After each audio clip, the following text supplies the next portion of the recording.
আপনি কি জানেন এই সাউথ পার্ক স্ট্রিটের আসল সত্যটা কি? কেন তৈরি হলো এই গোরস্থানটি পার্ক স্ট্রিটে?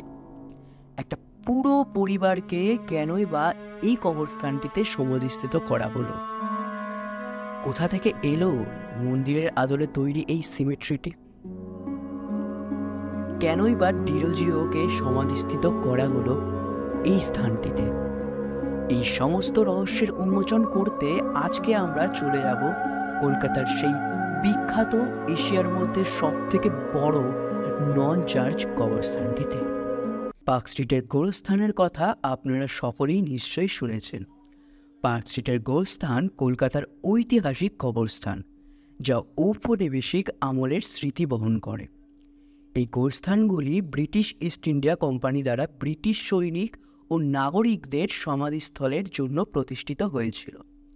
এই গোরস্থানের জন্যই এককালে পার্ক স্ট্রিটের নাম ছিল বেরিয়াল ট্যাঙ্ক রোড, গোরস্থানে যাওয়ার রাস্তা। 1767 সালে প্রতিষ্ঠিত রাস্তার একেবারে শেষ মাথায় অর্থাৎ মল্লিক বাজারের মুখে আজও রয়ে গেছে সেই গোরস্থানটি। সেখানে ঢোকার শুরুতেই লেখা আছে সাউথ পার্ক স্ট্রিট সিমেট্রি। আপনি যদি এই সাউথ পার্ক স্ট্রিট সিমেট্রিতে ঘুরতে যান বা এর পরিদর্শন করতে চান, তাহলে আপনাকে মাত্র 25 টাকা খরচ করে এখানে একটি টিকিট কাটতে হবে, এবং আপনি যদি ভিডিও এবং ফটোগ্রাফি করতে যান তার জন্য আপনাকে এক্সট্রা চার্জ দিতে হবে মাত্র 50 টাকা। রাস্তার উত্তরে ঠিক একইভাবে সেই সময় আরেকটি গোরস্থান ছিল, যার নাম নর্থ পার্ক স্ট্রিট সিমেট্রি।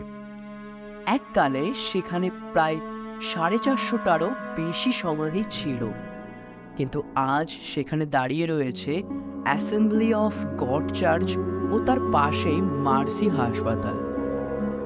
এই সাউথ পার্ক স্ট্রিট সিমেট্রির পরিপূরক হিসাবে নর্থ পার্ক স্ট্রিট সিমেট্রি প্রতিষ্ঠিত হয়েছিল, যাতে বাড়তি ব্রিটিশ জনসংখ্যার সমাধিস্থলের স্থান সংকলন করা যায়।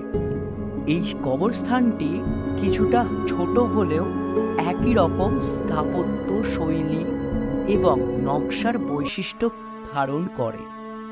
কিছু গুরুত্বপূর্ণ সমাধিও এখানে দেখা যায়, যেমন sir William Jones, Henry Louis Vivian Derozio, Charles Hindoo Stuart, এছাড়াও ব্রিটিশ সৈনিক, প্রশাসক এবং তাদের পরিবারের অনেকের সমাধিও এখানে রয়েছে।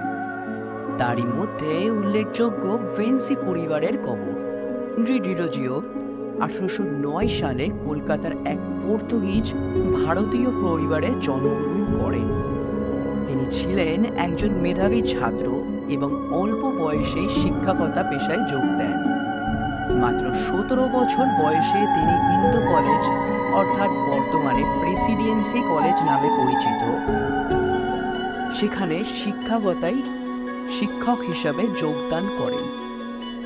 তার শিক্ষা ও চিন্তাধারা তরুণদের মধ্যে বিপুল প্রভাব ফেলে। ডিরোজিওর নেতৃত্ব হিন্দু কলেজের ছাত্ররা একত্রিত হয়ে ইয়ং বেঙ্গল নামে পরিচিত একটি প্রগতিশীল আন্দোলন শুরু করেন। এই আন্দোলনের মাধ্যমে তারা রক্ষণশীল সমাজের বিরুদ্ধে গিয়ে যুক্তিবাদ, বৈজ্ঞানিক চিন্তা এবং সমাজ সংস্কারের কথা প্রচার করতে থাকেন।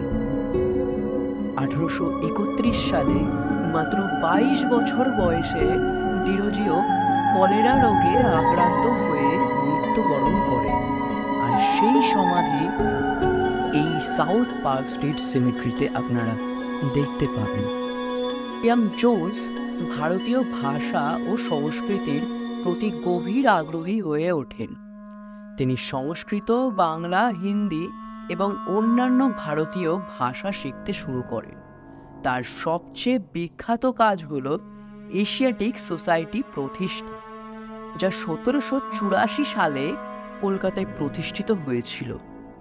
এই প্রতিষ্ঠানটি প্রাচ্যবিদ্যা ও ভারতীয় সংস্কৃতির গবেষণায় গুরুত্বপূর্ণ ভূমিকা পালন করে। এই ছিল আমাদের আজকের বিনোদন। যা আশা করছি আপনাদের এই ভিডিওটি অনেক ভালো লেগেছে। আপনি যদি এরকম ভিডিও দেখতে চান তাহলে আমাদেরকে কমেন্টের মাধ্যমে জানাবেন, আর অবশ্যই চ্যানেলটিকে সাবস্ক্রাইব করে নেবেন, আর তার সাথে পারলে এই ভিডিওটিকে একটু শেয়ার করে দেবেন। ধন্যবাদ।